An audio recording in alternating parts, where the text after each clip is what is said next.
So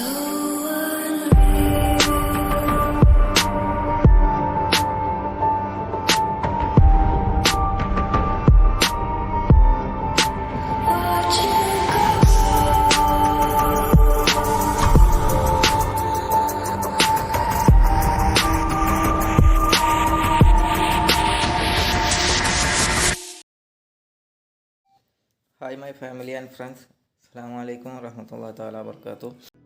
ഇന്നത്തെ topic എന്ന് പറയുന്നത് ഹൗസ് വയറിങ്ങിനെ കുറിച്ചിട്ടാണ്. ഇപ്പോൾ ഇതൊരു കുറച്ച് പഴക്കമുള്ള ഒരു വീടാണ്. ഒരുവിധം പഴക്കമുള്ള വീടുകളിലൊക്കെ ഉണ്ടാകുന്നൊരു കാര്യമാണ് ചിലപ്പോൾ ഈ മഴക്കാലം വരുമ്പോൾ ഒരു എർത്ത് ലീക്ക് വരിക, അതുപോലെ കറണ്ട് ബില്ല് ഒരുപാട് വരിക, ഷോർട്ടാവുക, അങ്ങനത്തെ പ്രോബ്ലംസ്. അപ്പോൾ അതിനെക്കുറിച്ചുള്ളൊരു നിങ്ങൾ അറിഞ്ഞിരിക്കേണ്ട കുറച്ച് കാര്യങ്ങളാണ്.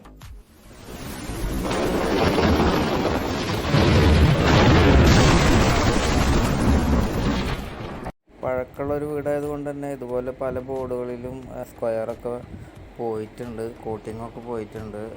ഇതിലൊക്കെ ഫേസ് വന്ന് നിൽക്കുന്നുണ്ട്. ഒരു ഇൻസുലേഷൻ പോലും ചെയ്തിട്ടില്ല എന്നുള്ളതാണ്. പിന്നെ ആരോ ചെയ്തിട്ടുള്ളൂ പോയിട്ടുള്ളതാണ്. ഫോണിംഗ് ബെല്ല് വരെ ഈ ഒരു രീതിയിലാണ് കൊണ്ടുവന്നിട്ടുള്ളത്. ഏതെങ്കിലും ആൾ വിളിച്ചിട്ട് കാര്യങ്ങൾ നടത്തി പോകാന്നുള്ളതല്ല. കിച്ചണൊക്കെ ഷോർട്ടായിട്ടുണ്ട്, വർക്ക് ഏരിയ അങ്ങനെ ഭാഗങ്ങളിലേക്കൊക്കെ ഈ ഒരു സെക്ഷനിൽ തന്നെ കടന്നു പോണത്.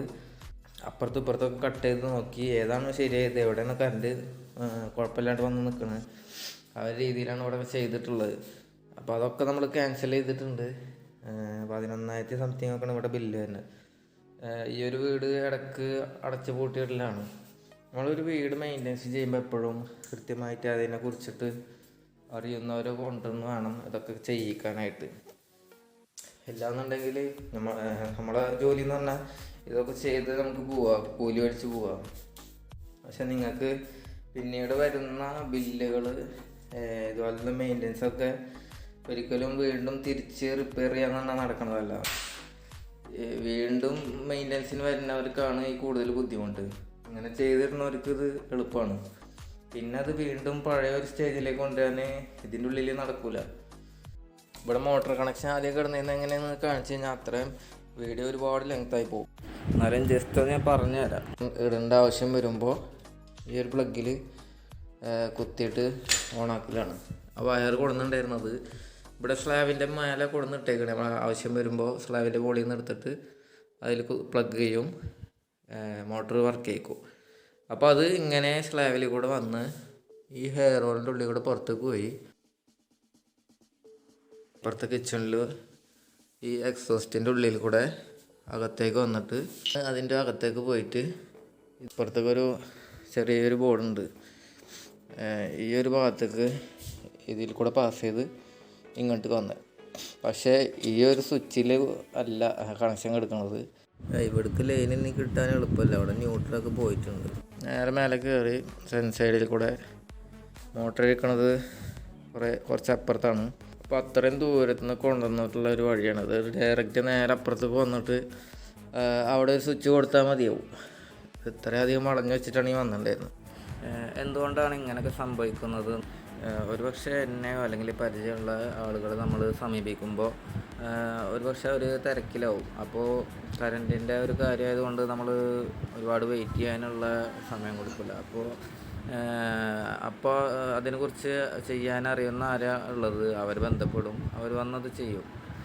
അപ്പോൾ അങ്ങനെ ചെയ്ത് അവർ പോകും. ഒരുപക്ഷെ അത് ശരിയായിട്ടുണ്ടാവും. അതിനെക്കുറിച്ചിട്ടുള്ള ധാരണ കൂടുതൽ എന്താണെന്നുള്ളത് വ്യക്തമായിട്ടുള്ള കാര്യങ്ങളൊന്നും വീട്ടുകാർക്ക് അറിയില്ല. ഇവർ ഇതുപോലൊക്കെ ഓരോന്ന് ചെയ്തു പോകും, കറണ്ട് വരും. അപ്പോൾ പിന്നീട് എന്തായിരിക്കും, ഒരുപക്ഷെ വീണ്ടും അവരെ തന്നെ ആവും കോണ്ടാക്ട് ചെയ്യുക. എന്തായാലും ഡിസ്ക്രിപ്ഷനിൽ എൻ്റെ നമ്പറൊക്കെ കൊടുക്കുന്നുണ്ട്. അപ്പോൾ ഇതുപോലെയുള്ള ആവശ്യങ്ങൾക്കൊക്കെ നമുക്ക് ആൾക്കാർ ഉണ്ട്. ഒരു ലൈനിൽ നിന്ന് മറ്റേ ലൈനിലേക്ക് റിട്ടേൺ പോവാണ്. ഇപ്പോൾ ഇതാണ് ന്യൂട്രൽ ലൈനുകൾ. മഞ്ഞ കാണുന്നതൊക്കെ ന്യൂട്രൽ ലൈനുകളാണ്.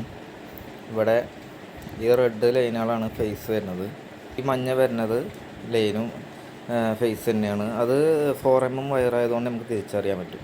അതൊരിക്കലും ഉള്ളിലേക്ക് വന്നിട്ടില്ല.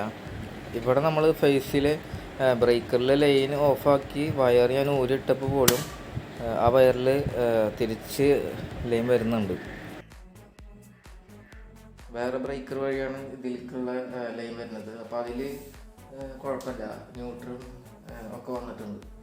അപ്പോൾ ഇനി നമുക്ക് ഇതിൽ നിന്ന് വേണം കിച്ചണിലത്തെ ബാക്കിയുള്ള സെക്ഷനിലേക്ക്. ഇതിലേക്ക് മുന്നേ വന്നിരുന്നത് സീലിംഗ് വഴിയാണ്, സീലിങ്ങിൽ കൂടെ ഇറങ്ങുന്നത്.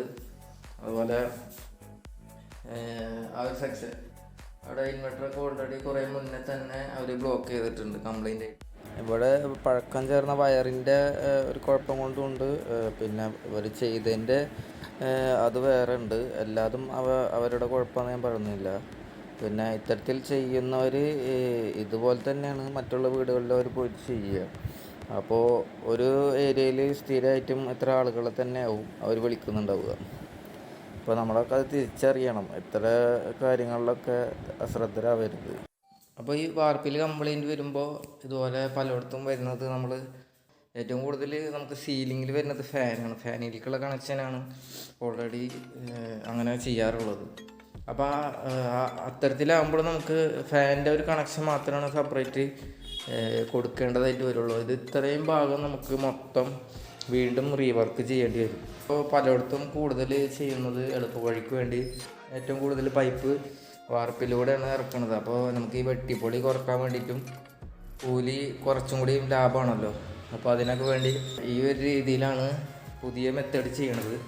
പക്ഷെ അത് ചെയ്യുമ്പോൾ എളുപ്പമാണെങ്കിലും പിന്നീട് ഇതുപോലെ വാർപ്പിൽ എന്തെങ്കിലും ലീക്ക് വരിക, ഇതുപോലെ എർത്തിങ് എന്തെങ്കിലുമൊക്കെ ഷോർട്ടേജ് വന്നു കഴിഞ്ഞാൽ നമുക്കത് കയറി മെയിൻ്റെനൻസ് ചെയ്യാൻ എളുപ്പമല്ല.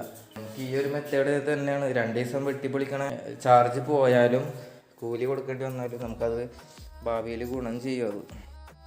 ഓക്കെ, അപ്പോൾ ഞാൻ എൻ്റെ ബാക്കി പണികൾ തുടങ്ങട്ടെ. അപ്പോൾ ഇതിൽ നമുക്ക് അവിടേക്ക് പോകുന്ന സെക്ഷൻ ഇവിടെ ഓഫാക്കിയിട്ടിട്ടുണ്ട്.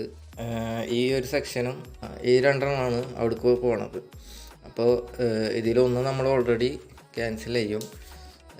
അപ്പുറത്തെ കിച്ചണിൻ്റെ ഏറ്റവും ലാസ്റ്റ് എൻഡിൽ മാത്രമാണ് ഈ ഒരു ലൈൻ മാത്രം ന്യൂട്രും പൈസ കിട്ടുന്നത്. അപ്പോൾ അതിൽ നിന്ന് നമുക്ക് ഓൾറെഡി കിച്ചണിൽ എല്ലാത്തിലും കൊടുക്കാനാണ് ഇനിയിപ്പോൾ ചെയ്യാൻ പോകുന്നത്. അപ്പോൾ ഇതിൻ്റെ ബാക്കി ഭാഗം നമ്മൾ അടുത്ത വീഡിയോയുമായി ഉടനെ വരുന്നതാണ്. അപ്പോൾ ഈ ഒരു വീഡിയോ ഇവിടെ സൈൻ ഔട്ട് ചെയ്യണം.